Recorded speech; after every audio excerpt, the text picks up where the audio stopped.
और middle east जंग को लेकर कतर ने बयान दिया है। जंग खतरनाक मोड़ पर पहुंच चुकी है, ये कतर की तरफ से प्रतिक्रिया आई है। जंग अब खतरनाक मोड़ पर है, जंग में जीत किसी की भी नहीं होगी, जंग में सिर्फ और सिर्फ नुकसान होगा। तो कहीं ना कहीं कतर ने इशारों में अमेरिका को समझाने की कोशिश की है।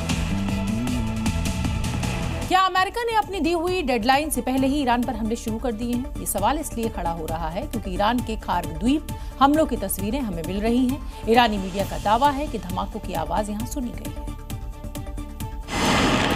इसी के बाद से बड़े सवाल खड़े हो रहे हैं। हमलों से जुड़ी हुई कुछ तस्वीरें भी सामने आई जिसमें धुएं का गुबार उठता हुआ दिख रहा है। आसमान में धुआं साफ दिखाई दे रहा है। तस्वीरों को देखकर लग रहा है कि एक साथ कई हमले हुए। लोगों ने घरों की छत से भी वीडियो मोबाइल में कैद कर लिए। इस रिपोर्ट में दावा किया गया कि हमलों की आवाज काफी दूर तक सुनाई दी है। खार्ग द्वीप ईरान के लिए काफी महत्वपूर्ण है क्योंकि ईरान का 95% कच्चा तेल इसी द्वीप से होकर गुजरता है।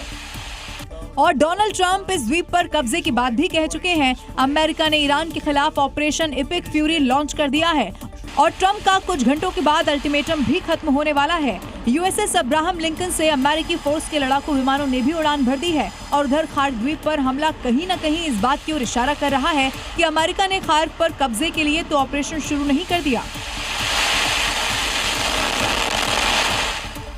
इजरायल और अमेरिका ईरान को बार बार चेतावनी दे रहे हैं, लेकिन वो पीछे हटने को तैयार नहीं दिख रहा, उल्टे जोरदार पलटवार कर रहा है। और उसके जवाब में इजरायली एयरफोर्स ने ईरान पर फिर से भारी बमबारी शुरू कर दी है। कई शहरों पर एक साथ एयर स्ट्राइक की है।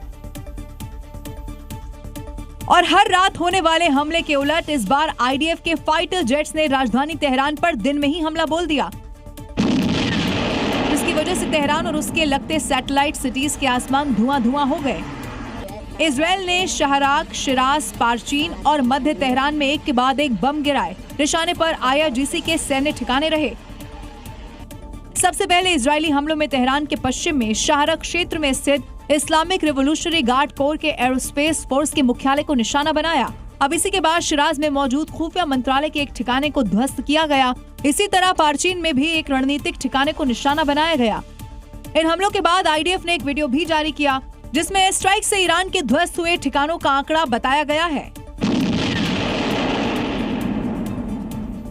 हॉर्मुज़ स्ट्रेट को फिर से खोलने को लेकर ट्रंप की ईरान को दी गई डेडलाइन खत्म होने वाली है और इसके बाद अमेरिका ईरान के पावर प्लांट्स को पूरी तरह तबाह कर देगा।